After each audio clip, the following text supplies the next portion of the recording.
Chers amis, il y a une question que je me suis toujours posée. Vous savez qu'au sujet du Birkat Ha'ilanot, il y a un concept qui s'appelle procéder à Birkat Ha'ilanot Zrizim. Zrizim Magdimim la mitzvot. C'est quoi Zrizim Magdimim la mitzvot? Si tu peux commencer à rester cette bracha à partir de Rosh Chodesh Nissan, eh bien efforce-toi le jour de Rosh Chodesh Nissan d'aller accomplir cette mitzvah. Pourquoi? Zrizim Magdimim la mitzvot. Comme ça, en tous les cas, le Ben Ishraï recommande. Et comme ça, vous voyez que beaucoup de Chachamim, le premier jour où ils peuvent, ils essayent d'accomplir cet acte-là autant que possible. Le problème est que certains grands poskim, tels que par exemple le Rav Ovadia Yosef, stipulent de façon explicite que quoi? Qu'on peut procéder à Birkat Ha'ilanot même la nuit. Si la nuit est un endroit qui est éclairé, tu vois bien les arbres en bourgeonnement, tu peux réciter la bracha. Donc c'est pas la peine d'aller forcément en journée. Même la nuit, c'est cachère. Et a priori, c'est logique de dire comme ça. Pourquoi ce serait pas cachère? Ça change quoi le jour ou la nuit? Et je me suis toujours posé la question. J'ai dit, tous ces grands chachamim là, qui veulent faire le plus bizrizout possible, pourquoi le jour de Rosh Chodesh au matin, ils se lèvent et après Shacharit, ils vont accomplir ça? Pourquoi ils vont pas déjà le soir? Comme ça, ils seraient encore plus zrizim. Ça serait vraiment le mieux. J'ai jamais eu de réponse. Jamais, j'ai eu beau interroger des gens, j'ai jamais eu de réponse. Je me suis dit, c'est quand même bizarre. Alors je me suis dit, peut-être c'est pour des notions de Kabbalah qui m'échappent. Peut-être. Un jour, je me suis dit, peut-être que c'est parce qu'il y a écrit dans la Gemara, d'où on apprend tout le concept de Birkat Ha'ilanot, celui qui se promène, Bimé Nissan, pendant les jours de Nissan. Peut-être c'est les jours et pas la nuit. Vous êtes d'accord que c'est une déduction un peu bancale. Je me suis demandé comment ça se fait. Un jour, j'ai même été voir le fils d'un des Gdolé Ador, qui en plus s'y connaissait beaucoup en Kabbalah, qui lui-même est Talmid Chacham et compagnie. Je lui ai dit, dites-moi, comment ça se fait? Il me dit, moi aussi, je me suis toujours posé la question. Je lui dis, alors j'espère que vous l'avez posée à votre père, cette question. Son père était déjà décédé. J'espère que vous l'avez posée à votre père. Il me dit, non, voilà, j'ai été idiot, je vous l'ai supposé, je lui ai jamais posé la question. Maintenant, mon père est décédé, voilà, et je sais que c'est dommage, j'ai été idiot. J'aurais dû lui demander, parce que j'aurais bien aimé savoir c'est quoi la réponse. Jusqu'au jour où j'ai trouvé la réponse, à mon avis, une bonne réponse, une réponse qui s'impose, dans la Masechet Psachim. Dans la Masechet Psachim, Daf Dalet, la Gemara s'interroge. Pourquoi on procède à la Bdikat Hametz la nuit? Pourquoi on procède la nuit? Pourquoi on ne procéderait pas le jour même? Ça veut dire en pleine nuit, mais le jour même. Pourquoi c'est au moment où la nuit commence, sortie des étoiles, on fait Bdikat Hametz? Pourquoi on ne ferait pas beaucoup plus tard? Pourtant, le Hametz, il devient interdit que la matinée à un certain horaire. Donc pourquoi on ne procéderait pas à la Bdikat Hametz en journée? Le matin, ou dans la nuit si tu veux, parce qu'il faut des bougies, mais dans la nuit, mais beaucoup plus tard dans la nuit. Pourquoi c'est important de commencer à ce moment-là? C'est ça que Gemara s'interroge d'Avdalet.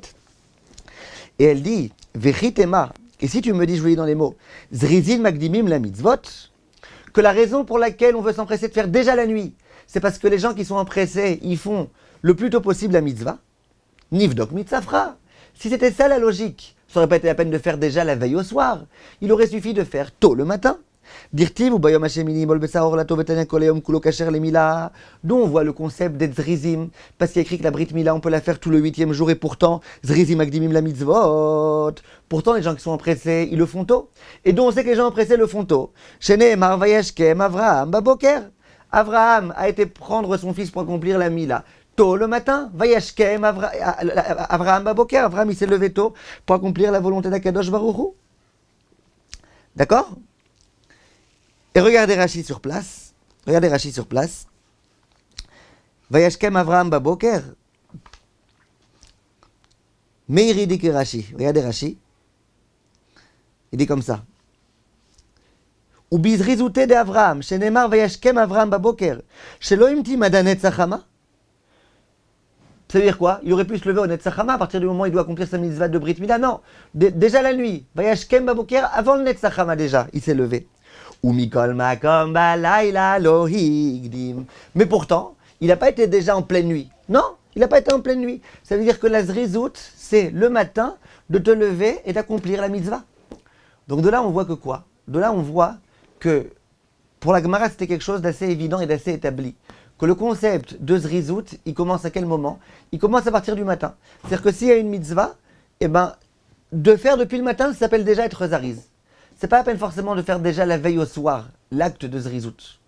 Et c'est d'ailleurs la raison pour laquelle la Gemara dit, regarde, Bdikat Hametz, tu peux faire le soir, tu peux faire aussi le matin. Pourquoi tu fais le soir? Et si tu me dis que tu fais le soir parce que Zrizim Magdiim la mitzvot, mais non. Parce que Midin Zrizin, pour l'accomplissement de Zrizim, tu aurais pu te contenter de faire déjà le matin. C'est la raison pour laquelle la Gemara est obligée de trouver une autre raison et de dire que comme la nuit, les gens sont à la maison dans tous les cas, c'est un moment tranquille, les gens sont à la maison, ils peuvent vérifier. C'est pour ça qu'on leur a demandé à ce moment-là de vérifier. En tous les cas, qu'est-ce qui provient de cette Gemara-là? Qu'est-ce qu'on a réussi à déduire, Baruch Hashem? C'est que quand tu as une que tu pourrais faire et la nuit et le jour, la halakha de Zrizin commence à partir du jour. Pourquoi, comment, etc. On pourrait s'interroger longuement. Mais en tous les cas, c'est quelque chose d'établi qu'on voit de cette Gemara-là de façon explicite. Donc à mon avis, la réponse est là. C'est vrai qu'il y a un din de Zrizin d'accomplir la mitzvah de Birkat Eilanot avec le din de Zrizim. C'est vrai qu'il y a un concept qui s'appelle Zrizin. Mais il n'empêche que quoi? Il n'empêche que Zrizin, c'est pas forcé que ce soit depuis la nuit. Tu peux faire Zrizin depuis déjà le matin. Et donc, c'est la raison pour laquelle tous les grands chachamim se sont empressés de faire Birkat Eilanot à partir du matin. Ils n'ont pas vu de nécessité de le faire le soir, bien qu'ils considèrent ces décisionnaires-là qu'on peut d'une façon générale faire Birkat Eilanot la nuit. Maintenant, si vous vous posez la question, et que je me suis moi aussi longuement posé, qui permet de dire qu'on va dire Zrizin Magdimim la mitzvot à ce sujet-là? Et la vérité, c'est que c'est une très bonne question. Une mitzvah que je suis obligé d'accomplir, je dois mettre les tefilines, lève-toi tôt le matin, mets tes tefilines. Tu dois faire la mila de ton fils, lève-toi tôt et fais-le. Mais cette mitzvah-là, c'est pas une mitzvah qui est obligatoire. Cette mitzvah-là, pour être un peu plus précis, cette mitzvah-là, il est écrit dans la Gemara, celui qui se promène pendant les jours de Nissan et qui voit des arbres, doit réciter la bracha. Au même titre que celui qui va à la mer et qui voit la mer, il doit faire la bracha. Est-ce qu'on va dire qu'il y a une halakha des Zrizin d'aller le plus tôt possible à la mer pour faire une bracha, et que tous les 30 jours il faut aller à la mer pour faire la bracha? Non. Donc pourquoi on dirait qu'il y a un digne de Zrizin Magdin la mitzvot au sujet de cette bracha-là? C'est un peu comme si je dois boire un verre d'eau, tu me dis bois-le le plus vite possible, comme ça tu fais la bracha le plus vite possible. C'est assez bizarre. Mais en tous les cas, c'est sûr qu'il y a un Ben Ishra explicite qui, dans l'un de ses livres, écrit que c'est bien d'accomplir cette mitzvah le plus tôt possible parce que Zrizin Magdiim la mitzvot. Le Rav Ovadia aussi, il emprunte un peu cette expression-là, le Zrizin Magdiim la mitzvot. Voilà, on pourrait beaucoup réfléchir, beaucoup débattre, je l'ai déjà fait longuement avec beaucoup de Talmidei Chachamim sur tout ce sujet-là. Mais en tous les cas, au moins, on a gagné une réponse à la question qui ne me perturbait pendant tellement d'années. Quand tous mes chers amis, et d'ailleurs je l'ai montré au fils de ce Gdol Ador, cette Gemara-là, était d'accord avec moi. Quand tous mes chers amis, et à bientôt.